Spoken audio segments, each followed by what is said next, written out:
and welcome to Bible Story Time with Miss Rebecca. Thanks for checking in with me. I really appreciate it. I love sharing the Bible stories with you and then talking about them and to see what we can learn and what they mean to us in our life today. So we are at Joseph in Egypt. If you recall correctly, we had heard about a man named Jacob. He and his brother Esau fought. Jacob moved to a faraway land, which is where his parents were from, and he got married and he ended up having 12 sons. And his one son name was Joseph, and he was the favorite son. And this upset the brothers very much. And so what did they do? They dug a pit, stuck him in the pit, and then they sold him into slavery when some caravanners came along. So that's where our story is going to pick up today. Joseph was the favorite son and was sold into slavery. Joseph in Egypt. Joseph was sold and traveled with a camel caravan to Egypt. When Joseph arrived in Egypt, he worked for a man named Potiphar. Joseph was a good worker. Soon Potiphar saw what a good worker Joseph was, so Potiphar put Joseph in charge of everything in Potiphar's house.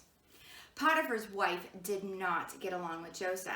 Potiphar's wife took Joseph's garment, showed it to her husband, and said, "Joseph keeps bothering me, and look, he left his clothing in our house."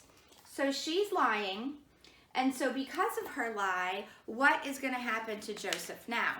Well, Potiphar throws Joseph in jail. The jailer, though, grew to like and to trust Joseph, and the jailer put Joseph in charge of the jail. While Joseph was in jail, he began to tell the other prisoners what their dreams meant. One man was Pharaoh's cupbearer. His job was to bring Pharaoh drinks when Pharaoh was thirsty. The other man was Pharaoh's baker. His job was to bake Pharaoh good things to eat. One morning, Joseph overheard the men talking. They both had strange dreams. "I can help you understand your dreams," Joseph told them. "Just tell me about them and God will help me understand them." The cupbearer began, "I dreamt that I made juice from grapes and gave it to Pharaoh. Pharaoh drank the juice. What does it mean?" "Pharaoh will forgive you," said Joseph.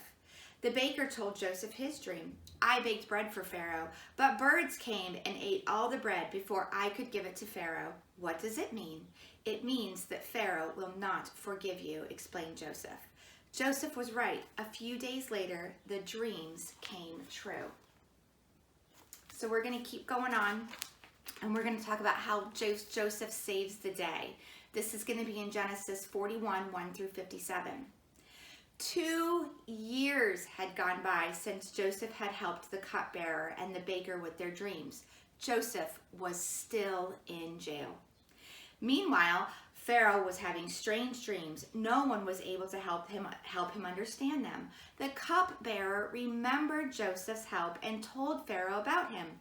"Send for Joseph at once," ordered Pharaoh. Joseph was brought from the jail to Pharaoh's palace. "I need your help understanding my dreams, Joseph," said Pharaoh.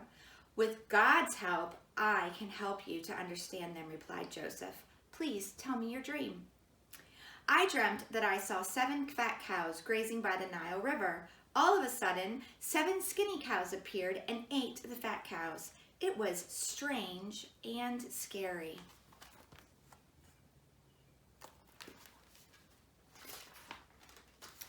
Your dream is about what will happen. Egypt will have lots of food for 7 years. Then Egypt will have 7 years without food. People will go hungry, Joseph explained. "Joseph, I want you to help Egypt. You will be a leader and will help us store up food so that we won't go hungry," decided Pharaoh. And Joseph did help Egypt. So here's the fascinating thing about Joseph. So Joseph was living with his mom and his dad, and life was great, and his brothers and him didn't get along, and then they sold him, and then he gets another great situation where he's working for Potiphar, and Potiphar's wife doesn't like him, and she's jealous of him, and so she says mean things about him, and she lies to him, and Joseph ends up in jail. And in that time, he makes some friends, tells them what's going to happen in their life, and then 2 years go by, 2 years, and Joseph is stuck in jail, wondering, how is this any part of God's plan? How How is this frustrating, overwhelming circumstances? I'm away from my family. I'm stuck in jail. How is this part of God's plan? But not any part of this story does Joseph look up at God and say, God, why me? Why are you doing this? No. Joseph trusts God. Joseph keeps his faith in God, and Joseph says, I know that even when I follow God, hard things are going to happen in my life. But instead of being overwhelmed and frustrated and being upset with God, Joseph turns to God and says, I will follow you, I will listen, and that's exactly what he does.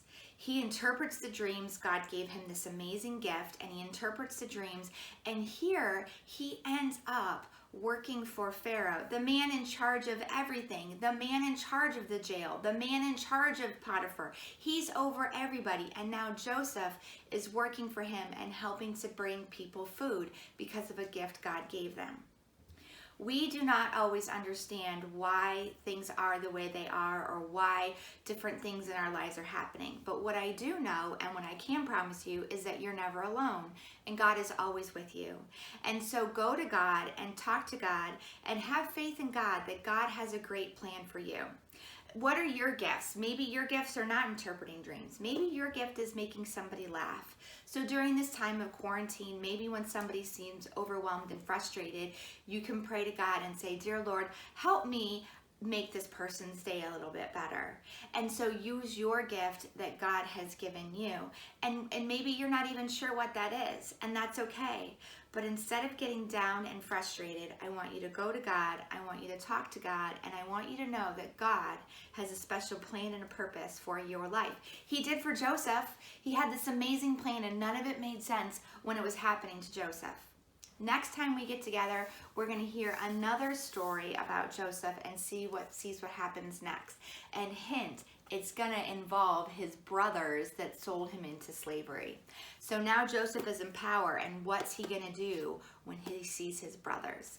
So enjoy the Bible stories, enjoy being in the Bible, and I even suggest that you even go out and read your own Bible stories. You don't have to wait for me. You can open up your Bible and read them just as well as I can to you. So I pray you guys have a great day. I pray that you go out and enjoy the sunshine. And I pray that you talk to God and remember that He has a special plan and purpose for your life. All right, guys, have a good one. Bye.